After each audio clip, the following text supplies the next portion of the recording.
You know that Halloween store that's open all the time?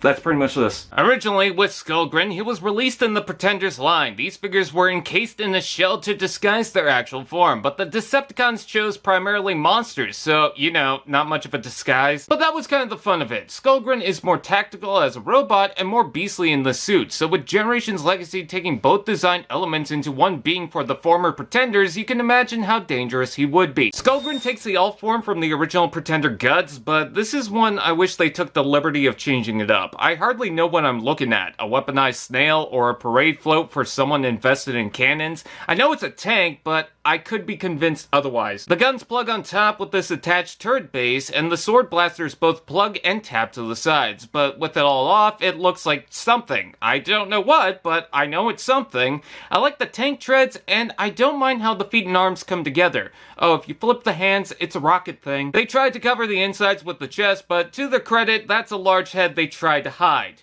There's peg holes on the side and underneath, so you can use the guns there if you want to change things up. I like the color, but I think the front desperately needed some context of how this thing moves. Hover boosters, treads, anything really. Also, the turret connection tends to turn easily. Weirdly enough, with the turret's back, the whole vehicle looks better backwards. Skullgrin's tank form was originally just half-assed and not really the primary focus of the Pretender gimmick, so really, this needed to be picked up in a better shape. I'll give the old generation's figure that. Robot mode.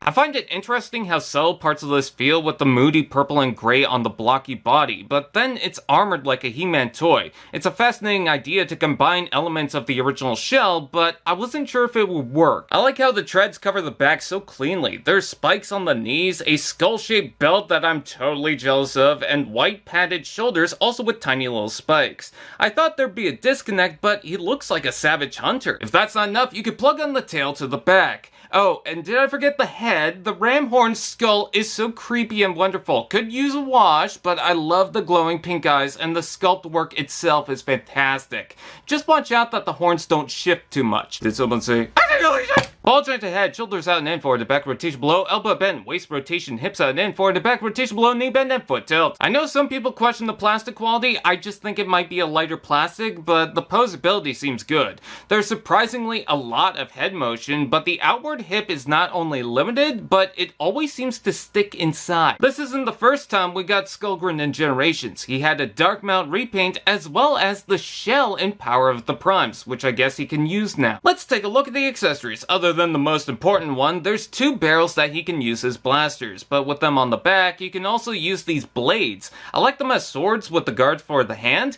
but you can also use them as sharp-looking rifles. If you want, you can connect and combine them in various ways. There's portholes in the feet, 2 in each leg, hands, under the elbow, shoulders, and back. So bring in the fossilizer for the full Sans Undertale. I saw reviews for this thing and thought that I didn't really need to go after it, but I'm actually pretty surprised. The vehicle mode is basically nothing. Even if I get why it looks that way, it should have been updated. As for the robot, it's very charming. I think the tail with the weapons move too often, and the hip joints worry me, but aside from that, I love the skull head, I like the idea, and I think it comes together better than expected. It's like Cubone from Pokemon.